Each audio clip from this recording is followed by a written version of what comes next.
नमो नमः. आज आपण एक नवीन सुभाषित पाहणार आहोत. या सुभाषितामध्ये आयुष्यामधील काही दुःखदायी गोष्टींचा उल्लेख करण्यात आलेला आहे. तर त्या गोष्टी कोणत्या आहेत ते या सुभाषितात सांगितले आहेत.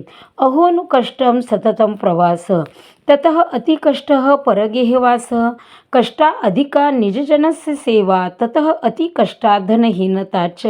अहो नु कष्टम सततम प्रवास, नेहमी प्रवास करणे हे सुद्धा कधी कधी त्रासदायक होतं, वेदनादायी होतं, दुःखदायी होतं. सतत प्रवास करणे, त्याचबरोबर ततः अतिकष्ट परगेहवास, या व्यतिरिक्त अजून दुःखदायी किंवा अजून हे परगेहवास म्हणजे दुसऱ्याच्या घरी राहणं. कदाचित आपण आपल्या स्वतःच्या घरी राहून ज्या गोष्टी दैनंदिन असो किंवा कुठल्याही गोष्टीचा आनंद जो आपण आपल्या घरी घेऊ शकतो तो इतरांच्या घरी घेऊ शकत नाही, आणि म्हणून कदाचित दुसऱ्यांच्या घरी राहणं हे सुद्धा कधी कधी त्रासदायक होतं. कष्ट अधिका निजजनस्य सेवा, आणि या व्यतिरिक्त अजून अधिक दुःखदायी गोष्ट म्हणजे एखाद्या दुष्ट प्रवृत्तीच्या माणसाची सेवा करायचं जर कुणी सांगितलं तर मग मात्र हे अतिशय वेदनादायी आहे.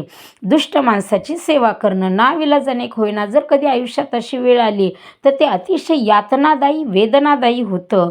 आणि ततः अतिकष्टा धनहीनताचं, या तिन्ही गोष्टींव्यतिरिक्त या तिन्ही बाबींव्यतिरिक्त जर कोणतं अजून जर दुःखदायी असेल तर ते धनहीनताचं, गरिबी हे आयुष्यातील सर्वात मोठं दुःखदायी कारण आहे की ज्यामुळे आपल्याला पदोपदी क्षणाक्षणाला फार म्हणजे अडचणींना सामोरे जावं लागतं. आणि म्हणून या गोष्टी सांगण्यात आलेल्या आहेत. धन्यवाद.